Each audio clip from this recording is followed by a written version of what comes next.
Hey guys, welcome back to my channel. You already know what day it is, but I got myself some homemade coffee.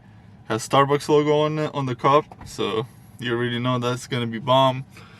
Yeah, pretty much just going right now to pick up my dad and start wrapping. First, we started taking apart the car. So we raised up the frunk, started taking these panels apart, and took out the whole frunk basically out to start disassembling other parts. Once we took out the whole frunk, we went to the sides to start removing the side cameras and some mud flaps that I had installed. And after that, we started removing some panels to take off the bumper. We took the wheel liner out, started removing some bolts inside for the bumper. Once that was over, we kind of went to the front of the bumper and removed all the bolts on top of there and just pulled off the bumper itself.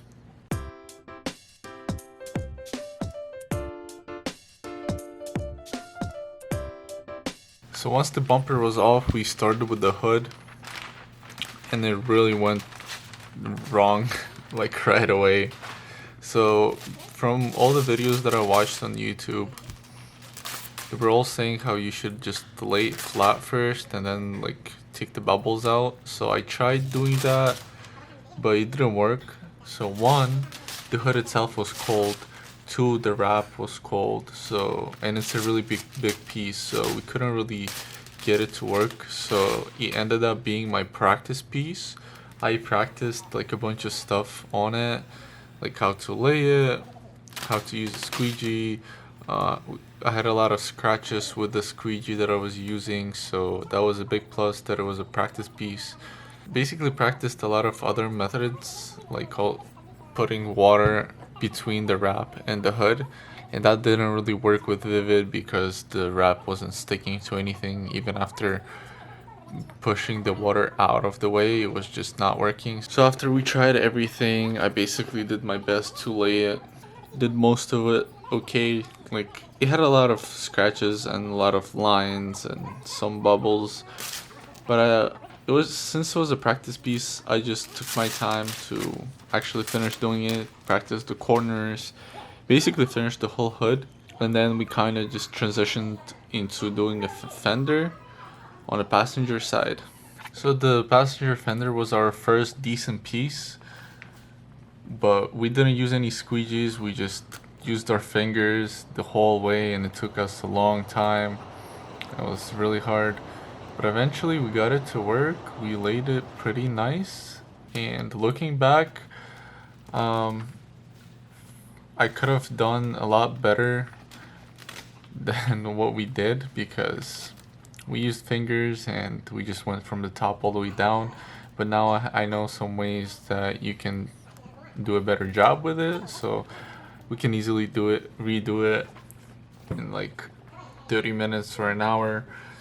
But anyway, so once we laid it all the way to the end, pretty much at the end, we cut the access wrap, and just to make it easier, and basically once we cut it, I pulled the wrap and just a big piece ripped. So because of that, now I have a small line at the bottom. You guys can see it right here, but it's just a big cut. Well, small and big at the same time. It's not really noticeable unless you look really close up. But yeah, I was thinking of redoing it, but I don't know. I might do it later, but not right now. It seems okay.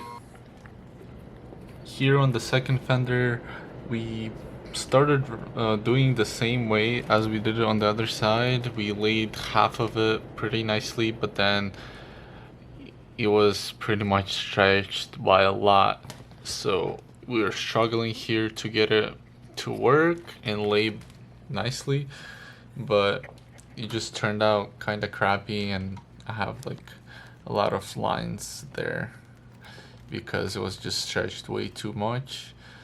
But I didn't want to redo it it was already late, and at that point I didn't really care anymore because it was really hard to do, especially after the hood.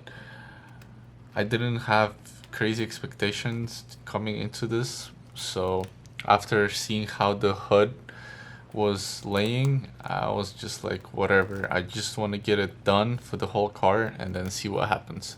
Here's how both of the fenders turned out. This is the driver's side, and here's the passenger side. They look pretty good. And that's it for part 1, guys. You messed up a lot, and since this is our first time, or my first time doing the wrap, it's just like a practice, so there's nothing to get mad over. Of course it's frustrating to mess up like that, but honestly it's also hard to work with the Vivid. And I mean, it just have low standards when you're wrapping your car, and then you should be fine. That's what I'm doing right now. Like, I don't have high standards at all for coming professionally or whatnot. I just want to get it done and see how it's gonna look. And yeah, that's pretty much what I'm doing. So thank you guys for watching, and stay tuned for part 2 because it's definitely coming soon. Peace.